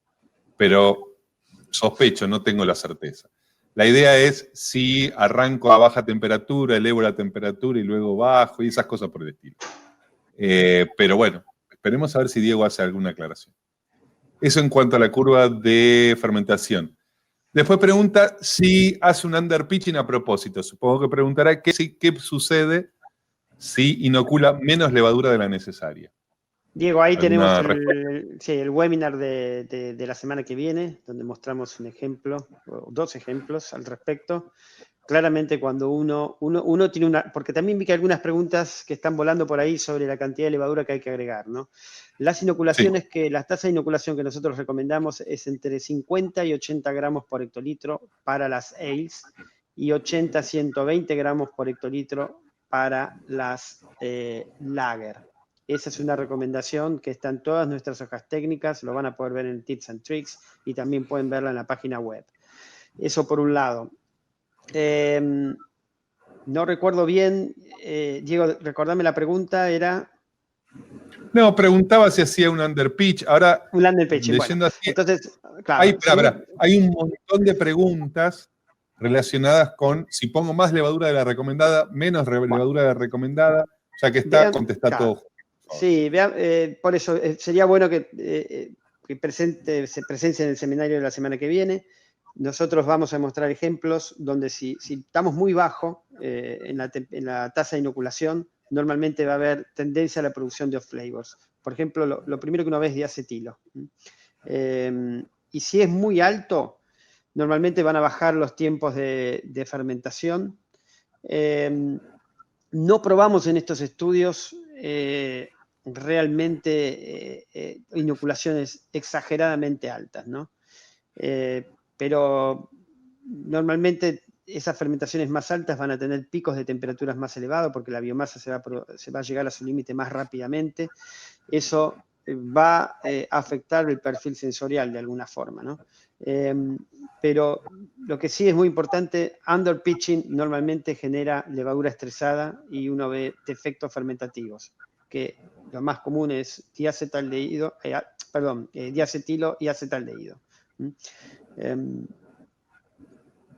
Bueno, adicionalmente a lo que dice Marcelo, habría que tener en consideración que el pitch es una referencia o es relativo, porque tú puedes decir 30 gramos por hectolitro es un underpitch en relación con fermentis, pero puede ser que para tu receta 30 gramos por hectolitro no sea underpitch, sino que esté overpitch incluso. O sea, hay una relación de muchos factores que afectan el desempeño de la levadura, no solamente el pitch, sino la temperatura, el pH, como comenté, la cantidad de nutrientes, etc. Y hemos visto que cada cepa, a pesar de que podamos decir una regla general, que un overpitch va a dar unas cervezas más neutras y un underpitch puede dar, como dice Marcelo, una fermentación más estresada o más aromática. Nos hemos dado cuenta que es casi cepa dependiente el comportamiento que va a tener en cuanto al pitcheo, en combinación con...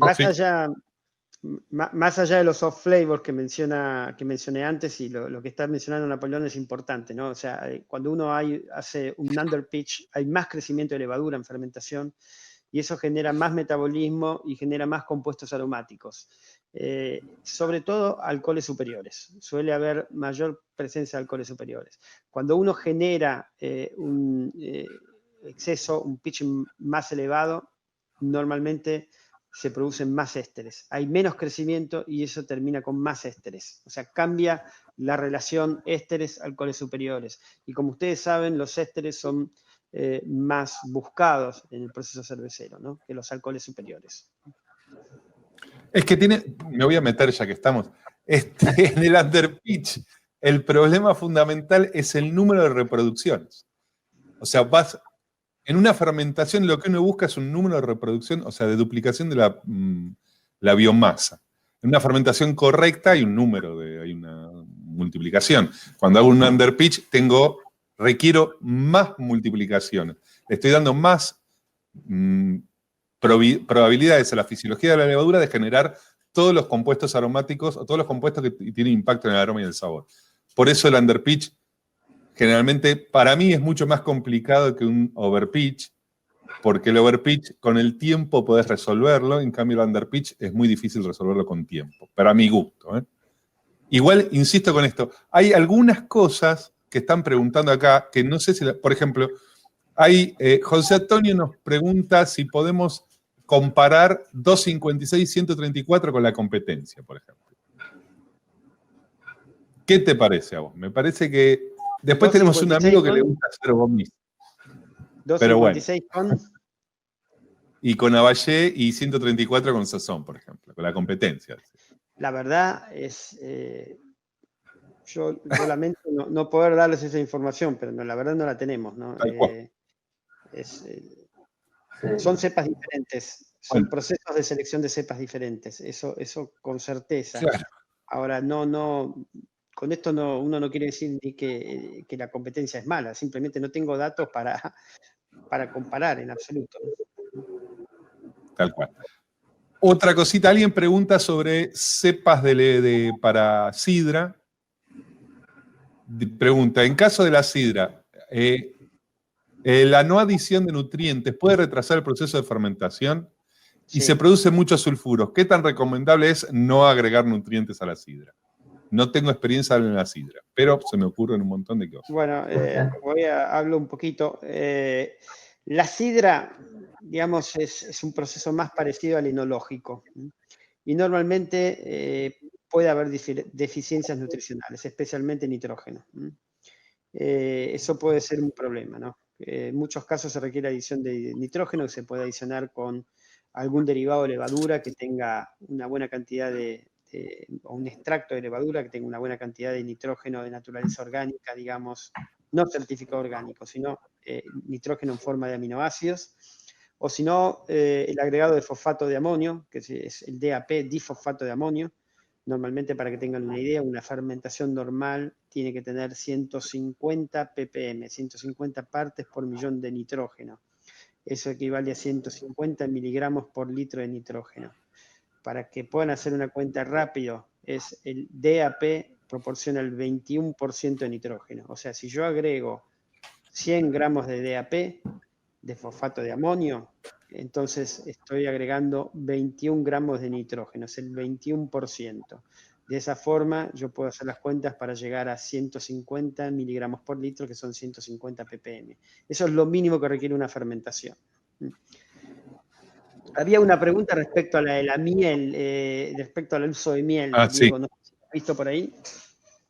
Sí, lo que pregunta es, no la encuentro ahora, pero lo que pregunta básicamente es si, acá está, para hacer una blonde honey, para evitar el gauching en la carbonatación en botella, ¿es recomendable incluir menos miel para el priming con 0,5? Esa es la pregunta que... comento algo importante respecto a la miel. La miel tiene enzimas que son amilasas. Por lo tanto, dentro de la miel, estas enzimas pueden ingresar. O sea, cuando uno agrega miel, estas enzimas pueden trabajar en la cerveza y degradar dextrinas que forman parte del cuerpo de la cerveza. Entonces uno va a tener más azúcares disponibles que pueden ser refermentados en la botella. Entonces, para agregar miel en refermentación, la recomendación es hervirla antes o pasteurizarla. Es muy importante para evitar que estas enzimas me degraden dextrinas y que se produzca una sobrecarbonatación. Es un tema de seguridad acá, porque una sobrecarbonatación puede desembocar en explosión de botellas o latas. Y ahí hay un riesgo a la salud humana. Entonces es muy importante eso. También se agrega miel en el proceso de fermentación. Estas enzimas van a actuar sobre dextrinas que forman parte del cuerpo de la cerveza y van a producir una sobreatenuación. O inclusive estas enzimas pueden seguir trabajando luego de finalizado la fermentación y también se puede producir una sobrecarbonatación. ¿Okay? Cuando se agrega la miel en el proceso de hervor no hay problema porque estas enzimas se inactivan. Digamos que no hay ningún inconveniente en ese caso. Pero recuerden, en fermentación y en refermentación en botella, lo recomendable es hervir la miel antes, pero si uno no quiere hervirla para evitar que se pierda mucha calidad aromática, lo ideal es pasteurizarla. Perfecto. Dice alguien que las cervezas con levaduras recuperadas le quedan más claras que con levadura seca, que está usando 0,4. ¿Por qué puede ser? No sé, realmente hay... Yo tampoco. No lo No, sé. ni idea, pero habría que ver, por ejemplo, la cantidad que está poniendo también de Sí, levadura. por ahí sí. Podría ser eso. La verdad que no lo sé. Habría que ver si es una naturaleza, si es una turbidez de naturaleza coloidal o biológica, digamos, por parte de levaduras. Y para eso, por lo menos, se necesita un microscopio para verlo, ¿no? Pero normalmente, justamente, la Sí, acá S04 hay, es una levadura. Sí. Termino esto, la S04 es una levadura que flocula y sedimenta muy bien. Normalmente debería dejar cervezas muy claras, ¿no? Sí. acá hay una pregunta interesante que no sé ni cómo contestarla, pero no sé cómo contestarla. Dice, Sergio dice, dice, ¿puedo hacer un starter con glucosa más un sobre de té verde como nutriente? Si es así, ¿se hace por densidad o qué relación agua-glucosa? Gracias. ¿Alguien tiene una respuesta para eso? La pregunta es, ¿por qué hacer un starter? Digamos, la levadura seca no requiere starter, ¿ok? Eso para que queden claros. Ahora, si quieren hacer un starter, el starter yo entiendo que es un proceso donde se activa la levadura, pero no hay crecimiento de levadura, o sea, no hay propagación. Por lo tanto, con levadura seca no hace falta, digamos, hacer un starter, no hace falta preactivarla. Ahora, si la intención es propagar, digamos, que haya un crecimiento porque quieren tener más biomasa o que quieren por otro motivo en particular, entonces ahí conviene directamente un mosto cervecero. Nada raro. ¿Okay? Y de hecho, esa mezcla de azúcar y té, yo no la conozco y no sé si el té. El problema es que cuando uno utiliza azúcar pura, también uno no está agregando capacidad buffer, no está agregando un montón de cosas que terminan siendo perjudiciales, ¿no? Perjudiciales para la levadura. Yo no sé qué tiene el té verde que podría llegar a favorecer la activación o no, la verdad que no lo sé. No, pues si querés Perfecto. agregar algo, no sé. No tengo ni idea. Acá hay una pregunta que alguien pregunta si en algunos estilos su binocular, Guillermo Kurz pregunta, si en algunos estilos, el problema es que hay que saber un poquito más. Perdón. La pregunta es la siguiente. ¿Qué opinan de su binocular para inducir la formación de fenoles en ciertos estilos? No lo hizo nunca, pero lo escucho. Lo voy a contestar yo. Hasta donde yo sé, la formación de fenoles está asociada con la presencia de genes, de los genes POF, de las enzimas que, claro, que generan aromas fenólicos. La subinoculación o la sobreinoculación no va a depender de la presencia de los genes, de la activación de los genes. Hay ácido ferúlico, hay ácido cinámico, están los genes, están las enzimas, hay formación de fenoles. No sé si la disminución, no lo sé si la disminución de la tasa de inoculación aumentaría la concentración de fenoles. No veo por qué, pero no tengo más información mucha teoría que dice que sí. Realmente nosotros no lo vimos con las experiencias de la B134, que es POF positiva, pero la teoría por la cual eso ocurre es porque hay más crecimiento, supuestamente, entonces hay más levadura que en la fase de crecimiento produce la enzima que va a producir la conversión del ácido ferrúrico en 4-vinilguayacol, ¿no?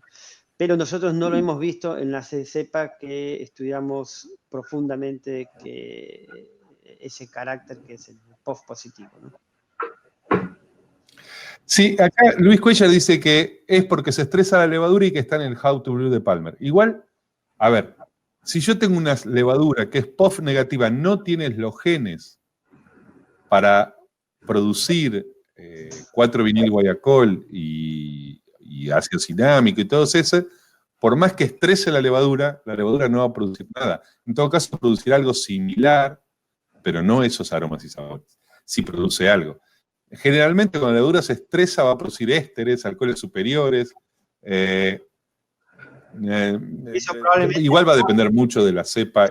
los fenoles también en cierta medida, ¿no? Digamos, al haber más complejidad aromática puede producir un efecto de tapar. Pero realmente digamos, el carácter fenólico uno lo encuentra presente en levaduras salvajes, normalmente, ¿no? Es algo natural de las levaduras salvajes. Ahora, si ustedes ven un carácter fenólico, una cepa que es POF negativa, es porque ahí tienen una infección. una infección, una contaminación. Primero, ¿no? Regla número 1. Regla número 2. Yo no estoy seguro que mayor estrés produzca realmente mayor expresión del carácter post-positivo. No estoy muy convencido de eso. Yo creo que al contrario, no tengo tan claro. cuanto hay más, creo que sí, cuando hay más crecimiento, digamos, cuando uno empieza con concentraciones más bajas, como dije antes, al haber mayor multiplicación, puede haber mayor producción de enzima en la fase de crecimiento exponencial y eso aumentar los niveles de conversión de ferrúlico a guayacol. Pero tengo que tener las enzimas. Bueno, exactamente. Tiene que ser post positivo, si no, no. Otra cosa que se preguntaron por ahí de la tasa de inoculación, pero alguien preguntaba sobre el número de unidades formadoras de colonia por gramo. ¿Querés comentar algo, Marcelo, de eso? Sí, y había una pregunta también de 11,5 se usa para 20 gramos, tiene mucho más levadura que 5 gramos por hectolitro. 50 gramos por hectolitro, perdón. Bueno, Nada, lo si que querés uno comentar entrega, todo eso. en realidad, lo que uno informa es una cantidad mínima de células por gramo que tienen los paquetes. Pero la verdad, el número de células es irrelevante. El número de células en levaduras secas es irrelevante, pero la gente lo suele usar porque es un concepto extraído de la levadura líquida, donde sí es importante. Yo cuando utilizo un cultivo líquido, es importante calibrar en función del número de células. No tengo mucha alternativa, pero cuando utilizo levadura seca, se calibra en función de materia seca, en función del peso. Porque esa levadura no tiene agua, digamos, es materia seca. Y la actividad depende de la cantidad de materia seca, no del número de células. Hay células más grandes, células más pequeñas, inclusive esto puede variar mucho entre cepas. Por lo tanto, siempre que hablamos de levadura seca, recomendamos en función de un peso. Eso es lo más importante que tienen que tener en cuenta. Por eso nosotros recomendamos, llámenlo como quieren, 0,5 a 0,8 gramos por litro o 50 a 80 gramos por hectolitro, ¿no? Haciendo la conversión. Eso para las sales y para las lagres, como mencioné antes, de 80 a 120 gramos por hectolitro. No es totalmente irrelevante conocer el número de células cuando uno utiliza levadura seca. O sea, es por materia seca. Perfecto. Alguien pregunta acá, ¿dónde está? ¿Alguna recomendación para la disposición final de las levaduras utilizadas que ya no se van a reutilizar, obviamente? Yo sé que en Argentina, en algunas provincias están pidiendo algunas cosas específicas, como inactivar las levaduras. Y las soluciones que están dando es, por ejemplo, agregarle cloruro de sodio, cosa que para mí es peor que tirar levadura viva. No sé si hay alguna recomendación. ¿Marcelo? Realmente las plantas grandes lo hacen muy sencillo, la secan y la venden a distintas industrias, se usa como una fuente proteica, pero obviamente cuando hablamos de microcervecerías no es posible.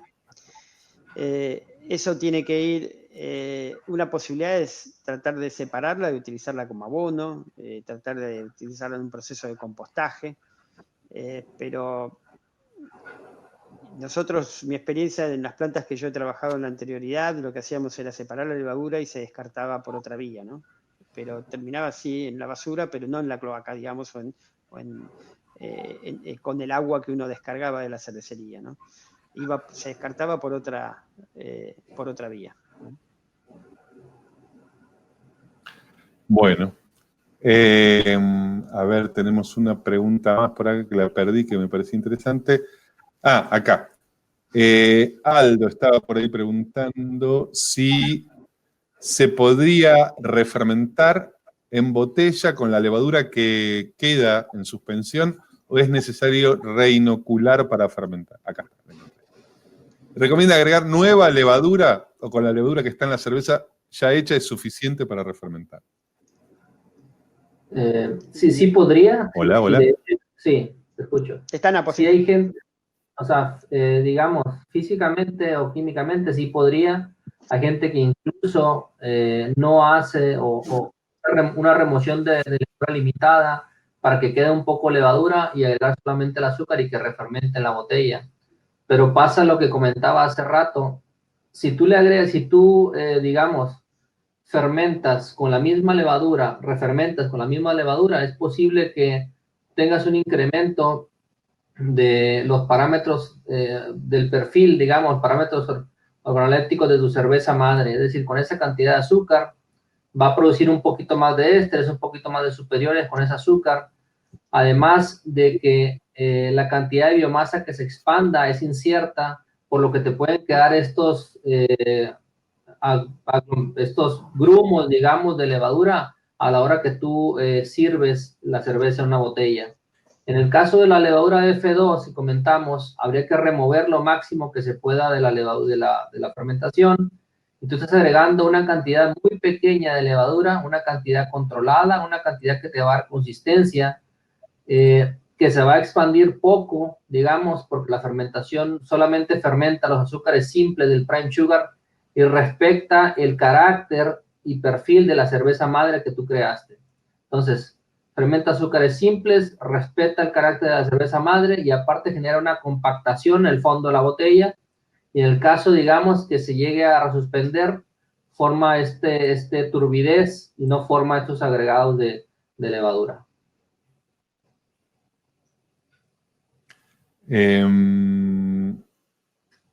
A ver, había acá varias. Alguien que quiera hacer priming con Cointreau. El Cointreau es una bebida, no sé si en otros países existe, en Argentina se hace, es una bebida alcohólica que se hace por maceración y agregado de mandarina bergamota y almíbar de azúcar. No, se pregunta si hay alguna experiencia y qué levadura usar. La verdad que experiencia no hay, porque es bastante local eso. ¿Y qué levadura usar? No tengo ni idea, qué sé yo. Yo lamento, pero tampoco tengo ni idea. Es más, ni conozco bien la composición del Cointreau, cantidad de azúcar, nada por el estilo. Yo Pero no la interesante. conozco, pero sí, lo conozco por adentro. La fermentación ale, pregunta José Antonio, ¿produce más alcoholes superiores que la fermentación lager? Relacionado con la materia prima de uso de... relacionado con la materia prima, el uso de maíz o arroz, ¿puede aumentar la cantidad de esos alcoholes? ¿Contestas Hola. tú o yo? No, pues contesto. Dale. Sí, normalmente las ale sí producen más alcoholes superiores, ¿no? Es una característica, digamos, bastante normal, es de esperar. Lo que sí, también lo vamos a ver el próximo martes, si están en el seminario, digamos, si yo altero las condiciones, que puede ser la tasa de inoculación, la temperatura, etcétera, voy a producir más o menos. Y normalmente esas variaciones se dan más inclusive en las cepas ales que las lagers. Entonces, naturalmente sí, las lagers producen menos alcoholes superiores. Después, respecto a la influencia de materias primas, bueno, acá hay muchos factores, ¿no? Digamos que cuando uno pone materias primas distintas, uno está cambiando como, digamos, las reglas de juego, ¿no? ¿Qué influencian la producción de alcoholes superiores? Por ejemplo, la presencia de aminoácidos, lo que nosotros llamamos el FAN, Free Amino Acids. Y también depende de eso, ¿no? Si uno agrega materias primas que tengan mucho FAN, puede ocurrir una cosa, si tiene poco FAN, puede ocurrir otra cosa. Normalmente FANs muy bajos o FANs muy altos suelen producir más alcoholes superiores. Y eso, digamos, uno va, al agregar un adjunto como arroz, uno va, probablemente agregue menos aminoácidos, entonces uno va a cambiar ese balance. Ahora, si uno lo agrega dentro de una matriz que ya tenía muchos aminoácidos, digamos, puede ser que esté en un nivel más adecuado para producir pocos alcoholes superiores. O puede ser que lo lleve a un nivel donde hay pocos aminoácidos y se produzcan más alcoholes superiores, ¿no? Acá lo que importa es el balance de FAN que yo tengo, básicamente, cuando lo quiero relacionar con el nitrógeno. Y recuerden, poco FAN o mucho FAN producen muchos alcoholes superiores. Sí, Bueno. otra cosa, Marcelo, que también es importante considerar es la cantidad de azúcar o el grado alcohólico que se va a llegar, ¿no? Normalmente los alcoholes superiores se relacionan más con cervezas de alto grado alcohólico. Entonces yo entendería que si tú vas a agregar maíz o arroz, digamos, hidrolizado en glucosa, la levadura va a tener una fuente más rápida de consumir ese azúcar simple y va a producir una mayor cantidad de alcohol, entonces habría que considerarlo también. Sí, depende. También en los experimentos la semana que viene vamos a demostrar cómo mayor cantidad de azúcar inicial o mayor gravedad produce mayor cantidad de alcoholes superiores. Eso es prácticamente una constante. Bueno. No, acá alguien preguntan algo Edgardo. del FAN. Diego Sí. Pena, para terminar esto, después volvemos atrás. Sí. Normalmente el FAN en un mosto cervecero está entre 200 y 250, digamos. Un FAN por debajo de 150 podría ser deficiente, ¿no? Y por arriba de 300 podría ser excesivo, ¿no? Estoy hablando de ppm. Sí. Edgardo dice, ¿cómo puedo bajar la producción de acetaldehídos para lograr una blonde limpia si no puedo controlar la temperatura de fermentación? Difícil. Difícil. No sé qué es, Yo no sé hasta qué temperatura se dispara, ¿no? Claro. Ahí está. Ese es un problema. De hecho, el control de temperatura no es un capricho, sino una necesidad justamente para mantener un balance adecuado de la fermentación, ¿no? Sí, claramente.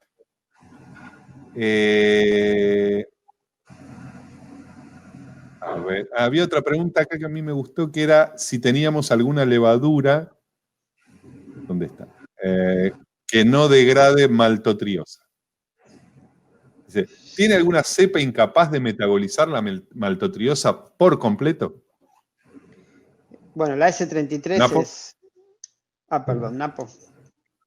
No, como decía Marcelo, el 3 es muy pobre para metabolizar la maltotriosa, pero digamos que no hemos hecho estudios donde pongamos la levadura solamente con un mosto 100% de maltotriosa para poder saber si la puede degradar o no.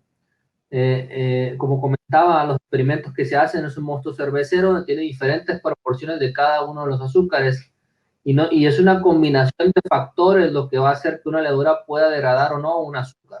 Una cepa, por ejemplo, que puede degradar fácilmente azúcares simples, deja de degradar cuando alcanza una temperatura alta, por ejemplo, una cantidad de alcohol alta que empiezan a desnaturalizar o ocasionar problemas en los transportadores o en la parte enzimática de las levaduras. Entonces, no porque la levadura tenga capacidad de fermentar cierto tipo de azúcares, es decir, que los puede hacer en cualquier condición.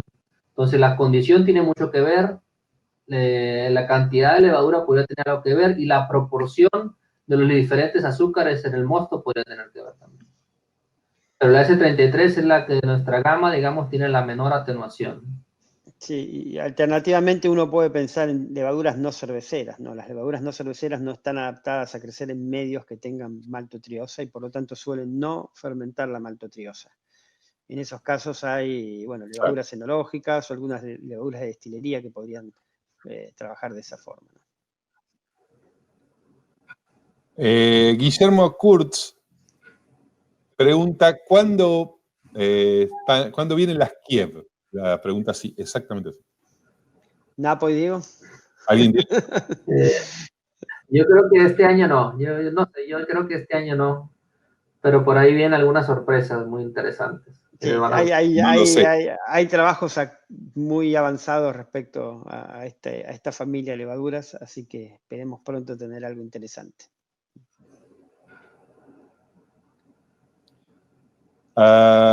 A ver, Damián dice, la S33 al tener poca floculación se supone que se mantiene en suspensión en el mosto y puede degradar más cantidad de maltotriosa que otra cepa.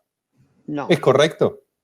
No, no es así. O sea, la incapacidad de degradar maltotriosa está dada por que no tiene transportadores adecuados para, digamos, de alguna forma meterla dentro de la célula. Es muy deficiente en el transporte de la maltotriosa. El hecho de que esté más tiempo en suspensión no cambia absolutamente nada, porque, digamos, esos transportadores no existen, ¿no? Sí. Alguien pregunta, si... Vendría así más o menos la pregunta. Si, como se llama, uso azúcar de maíz o glucosa como priming, la cerveza se acidula más rápido porque la levadura produce más ácido acético con glucosa o produce ácido acético más rápido. Así, esa es la pregunta. ¿Se acidula más rápido cuando se agrega glucosa porque la levadura produce ácido acético más rápido? La verdad es que no creo, pero bueno. Bueno, cuando uno fermenta, vamos a un extremo, cuando uno fermenta azúcar puro, el pH baja drásticamente, digamos. Son fermentaciones inviables, el pH baja mucho, ¿no? Hay más producción de ácidos. No obstante, cuando uno refermenta, supongo que la pregunta venía por la refermentación, Sí, uno lo está haciendo dentro de un contexto que es diferente, digamos, no es un azúcar pura, sino que hay capacidad buffer y hay otras cosas que, digamos, no permiten esto, ¿no? En general, no estoy seguro de que eso sea así. Bueno.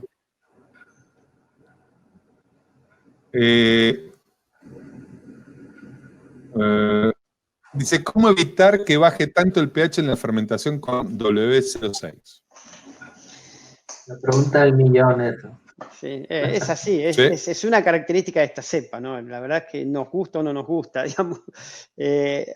Hay cervezas realmente que ese toque, digamos, es una característica muy positiva, pero obviamente cuando uno no quiere que terminen con ese final medio ácido, no es la cepa apropiada, ¿no? Es una característica particular, ¿no? Pero es realmente muy difícil de manejarlo y lo digo por experiencia propia, ¿no? Sí. Diego nos grita, sí. Blend de levaduras secas. ¿Recomendado? ¿Sugerencias? Nos grita, sí, ya. Cansado de esperar que le contestemos.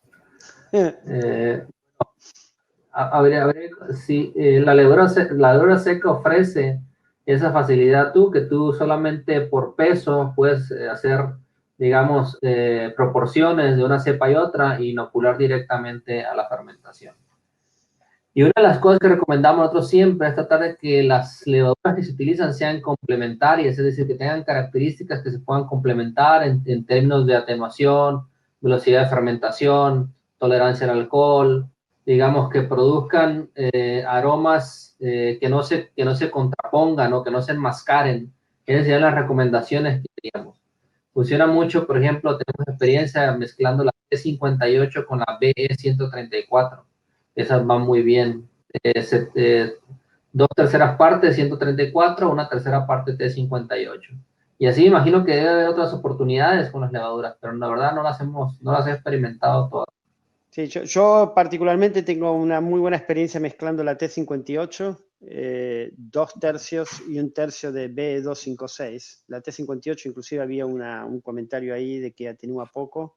Sí, es verdad, es una cepa que no atenúa tampoco, pero sí deja mucha maltotriosa también al final de la fermentación. Entonces, si uno quiere un perfil más seco, digamos que la T58 sola no lo va a dejar, agregando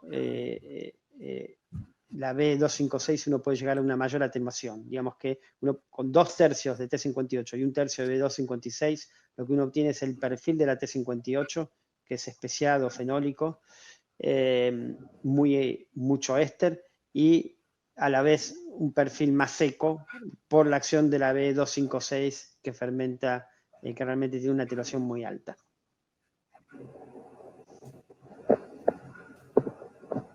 Bueno, Diego, estamos llegando a la... A ver. Sí, ya estamos terminando. Estaba mirando acá, dice, van a hablar, ¿dónde está? Matías pregunta, ¿hablaron o van a dar alguna charla sobre biotransformación?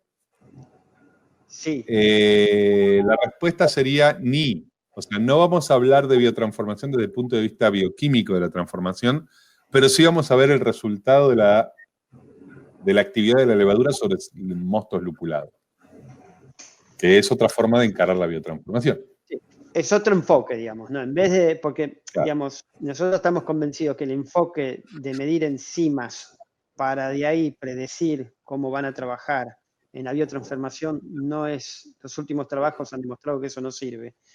Lo importante acá, por eso tenemos un programa de investigación y desarrollo que directamente va a ver cómo es la expresión sensorial de las cervezas producidas con diferentes levaduras y lúpulos en dry hopping, ¿no?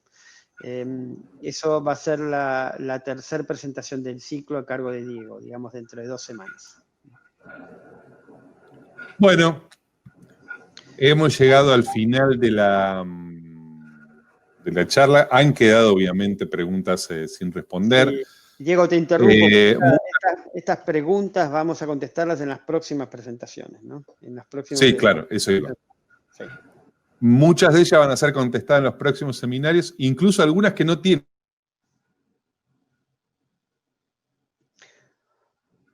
Bueno, lo perdimos a Diego, no sé si a mí me escuchan. Sí, te escuchaba, Marcelo.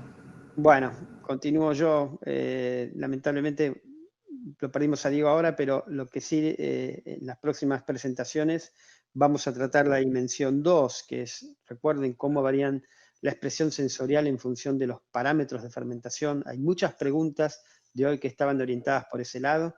En la número 3, que es Diego, como mencioné antes, vamos a ver la parte de la dimensión 3, o digamos, cómo la levadura interactúa con materias primas, específicamente con el lúpulo, que también es otro enfoque de la biotransformación, ¿no?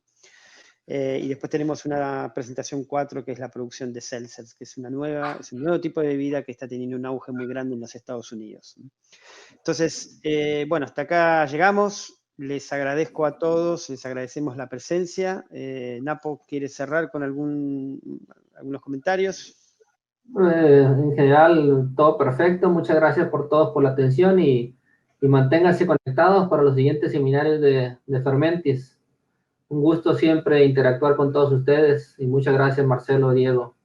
Gracias, Napoleón. Gracias, Diego, si es que nos está escuchando. Saludos a todos. Chao.